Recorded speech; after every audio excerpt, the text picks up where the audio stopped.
Yes, hello. Now, if you like to order your garlic bread on the side, and if it's not on the side, you send it back, you're at the right place. Welcome to Gabagool with Wes Dawson. All right, we're going to dive into a plethora of stimulating and penetrating topics. Now, that's a powerful word. It's a strong word, and to many, it brings up a lot of negative memories from the summer of '09.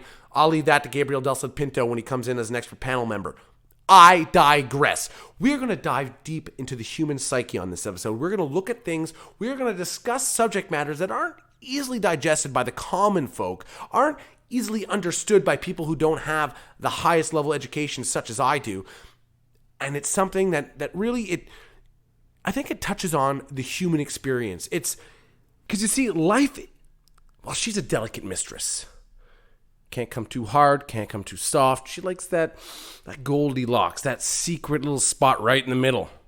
And the only way you're taking her home is you're going to pound her full of drinks all night. That's the only way. Because on her own accord, like I said, she is a difficult mistress, but she is worth every ounce of effort.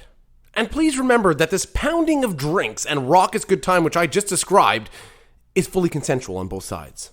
So this episode is chock full of amazing topics that we're going to go through. It's to the point I can feel fissures pushing out of my body. We're going to do a deep dive and peel back the layers on some of the most requested subjects. So get ready, get those notepads out, and get ready to learn. Because above all else, Gabagool in 8 is about education. So what constitutes a good wrestler? That's the first question I have on my agenda. Now there's many things. Is it in-ring ability? Is it charisma, talking ability? Is it your body? Is it the girth, the yaw? We don't know. There's no set answer for that. But one thing I can say, it's your attitude moving into it. So even if you don't like wrestling, and if you don't like wrestling, well, I got some bad news for you. Because you know all those TV shows and movies that you love? Well, those are just adults playing dress up and being paid way too much money to do so. No, what really makes a good wrestler? Well, I'll tell you what made me a good wrestler. You have to be able to beat the shit out of your dog. Now, if you have a spirit strong enough that you can look at that adorable little wolfhound or whatever type of dog you have, his cute little reflective eyes staring back at you, just looking for love, and you can still bother to wrap your hands around his scruff and just, really give him a freaking shot across the muzzle, then I think you have the backbone to be a wrestler. Because if you can put up with yourself having abused this poor, innocent, defenseless creature, your opponents don't stand a chance. Now, many people ask me, Wes, what about your training? What do you do? How do you train in this current situation that we're living? But the thing is, I don't train. Never have trained. Never set foot in a gym. Never want to. I was born looking like this because I was gifted something that most of you have not. But on a grander scale, we want to know what will happen to combat sports with the COVID. Is this going to legitimize professional bum fighting? What is the future of contact sports? Now, for that, I'm going to defer to the panel of experts a bit later in the program. As a friend of mine, a dear friend of mine, someone I've shared many things with. I've shared life experiences. I've shared pain, laughter, saliva. Not the way you're thinking. You people have a really sick mind. Now, normally I would say his full name with great pride. This man has specifically asked I don't reveal his full name, so he'll be known as Thomas P. Now, Thomas P., the reason he would like to have his identity hidden is because he is one of the many who have broken quarantine and have directly resulted in the death of many senior citizens. Now, myself, I believe I am the only person who may be respecting these quarantines, much to my own personal detriment, yet everyone else is out and about having barbecue with Joanne. They don't seem to give two about what's going on.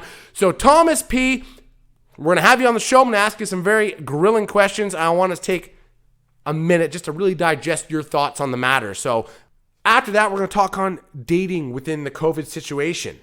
Now, what are we going to do? How do we adapt with this? Is it we're just going to let go of the idea of people all willy-nilly spitting into each other's mouths?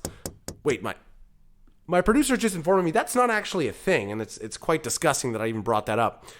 Okay, so we'll move on. I have a list of about 60 topics we need to... Hold on, my producer's waving at me. Hey, we have 60 topics to touch today. Either you can shut the hell up and record it, Okay, I think they just left. Give me 2 minutes.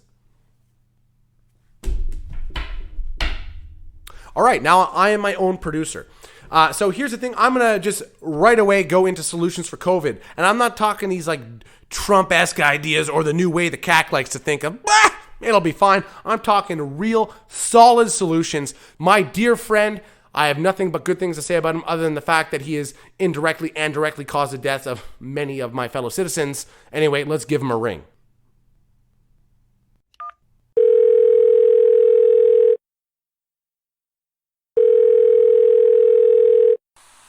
Thomas P., you skaghead piece of garbage, let's go. Well, so you think you fucking get to get away from me, you fucking piece of garbage? Hey! When you're gonna be fucking rotting under that rock that I'm gonna put you under when I find you. So we're gonna move on to everybody's favorite segment, good bad. All right. A lot of people have problems going to the gym. We're talking about that. Well, bodybuilders who are under 6 feet, a good thing? They can never grow taller than you. So, as wide as they get, just remind them, you're 5'8", buddy, and you can't reach the top shelf. But keep in mind, the bad to that is that they'll probably kick the living shit out of you. So, maybe don't actually say that to them. That's maybe not the best idea. Oh, we're already nearing the end of the podcast. Unfortunately, I know we had so much to touch on. So, we'll just go quick over some of the upcoming topics for next week's episode. Now, is there a demand for Wes Dawson to read out audiobooks? Is this something the world wants? I've received countless emails. And when I say countless, I mean I can't be bothered to count them. There's maybe 2 of them, but I haven't actually looked. Or what about Wes Dawson doing audio transcripts of bad films? This is something I feel very passionately about, and I feel I can maybe offer a new release, a new way to just get that stress out of your life by, instead of watching a crappy film like 2012 Doomsday, not the one with John Cusack, 2012 Doomsday, why watch it when you can have me dictated to you in real time? Will I ever return to the ring? Or should I focus more on becoming a living food platter? These are all the things in my mind, and that's what we'll touch on the next episode. Thank you so much. This has been Gabagool in 8.